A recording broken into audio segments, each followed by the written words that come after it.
এসো হে বৈশাখ এসো এসো, বাঙালির এই আহ্বানে প্রতি বছরই পহেলা বৈশাখ অর্থাৎ শুভ নববর্ষ আজ কিন্তু 1432। দর্শক যারা এই মুহূর্তে কালের কণ্ঠের সঙ্গে যুক্ত রয়েছেন, আমি রয়েছে HM সৌরভ, সবাইকে শুভ নববর্ষের শুভেচ্ছা। এই মুহূর্তে রয়েছে জাহাঙ্গীরনগর বিশ্ববিদ্যালয়, সেখানে কিন্তু সকাল 10টা থেকে পুরাতন যে কলাভবন, সেই কলাভবন থেকে কিন্তু আমরা দেখতে পাচ্ছি যে নববর্ষের যে র্যালি আনন্দ শোভাযাত্রা সেটি কিন্তু শুরু হয়েছে। আমরা দেখতেই পাচ্ছেন যে সেই র্যালিটি আমরা আপনাদেরকে একটু দেখানোর চেষ্টা করি। এখানে কিন্তু বিভিন্ন বর্ণিল সাজে বিভিন্ন মোটিভ দিয়ে সেখানে কিন্তু এই ক্যাম্পাসে যারা শিক্ষক শিক্ষার্থী রয়েছে তারা কিন্তু একেবারে বর্ণিল সাজে বলা যায় যে আনন্দ র্যালি সেটি উদযাপন করছেন। এখন যে কোনো ব্র্যান্ডের পুরাতন এসি বদলে নতুন ওয়ালটন এসিতে উপভোগ করুন 25% ছাড়। দেখতেই পাচ্ছেন দর্শক, এখানে একটি মোটিভ আমরা দেখতে পাচ্ছি, এছাড়াও ছোট ছোট অনেকগুলোই আমরা পেছনেই দেখতে পাচ্ছি যে ফিলিস্তিনিদের পক্ষে যে ঐক্যের হাত এবং ইসরায়েল বিরোধী যে ইসরায়েলের বিরোধী যে প্রতিবাদ সেটির লক্ষ্যে ঐক্যের যে হাত, সেই মোটিভ কিন্তু তো এখানে আনন্দ শোভাযাত্রা স্থান পেয়েছে।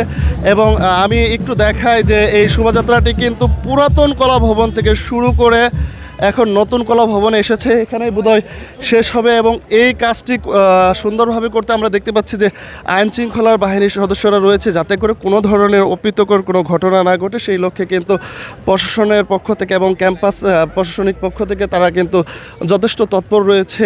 আমরা দেখছি বেশ চমৎকারভাবে কিন্তু এই যে শোভাযাত্রাটি সেটি পুরাতন কলা ভবন থেকে হাঁটতে হাঁটতে ঢাক ঢোল বাজিয়ে সেটি নতুন কলা ভবনের সামনে চলে এসেছে। আমাদের কাছে বিষয়টি খুবই ভালো লাগছে। বৈশাখের যে আনন্দ, নববর্ষের যে আনন্দ সেটি কিন্তু খুব সুন্দর এবং সুনিপুণভাবে এই জায়গাতে আমরা দেখতে পাচ্ছি। এই জায়গার শিক্ষার্থী, শিক্ষক, প্রশাসনিক কর্মকর্তা থেকে শুরু করে এবং আইন শৃঙ্খলা বাহিনীর সদস্য থেকে শুরু করে তারা কিন্তু এই যে উদযাপনটি তারা এই উদযাপন করে যাচ্ছে। এখানে বাঙালির যে সাজ, বাঙালির যে কৃষ্টি কালচার সেটি তুলে ধরা হয়েছে। সেই সাথে এখানকার যারা শিক্ষার্থী রয়েছে তারা দেখেন প্রত্যেকেই কিন্তু বাঙালিয়ানা সাজে সেজেছে, শাড়ি চুড়ি পরে তারা কিন্তু সুন্দরভাবে সেজেছে এবং অনেকেই কিন্তু পাঞ্জাবি পায়জামা পরে যে সুন্দর একটি আয়োজন, সেটির মধ্য দিয়েই কিন্তু আমরা বলতে পারি জাহাঙ্গীরনগরে আনন্দ শোভাযাত্রা এবং পহেলা বৈশাখ অর্থাৎ শুভ নববর্ষ উদযাপিত হচ্ছে। তো জাহাঙ্গীরনগর বিশ্ববিদ্যালয় থেকে নববর্ষের এই ছিল সর্বশেষ তথ্য।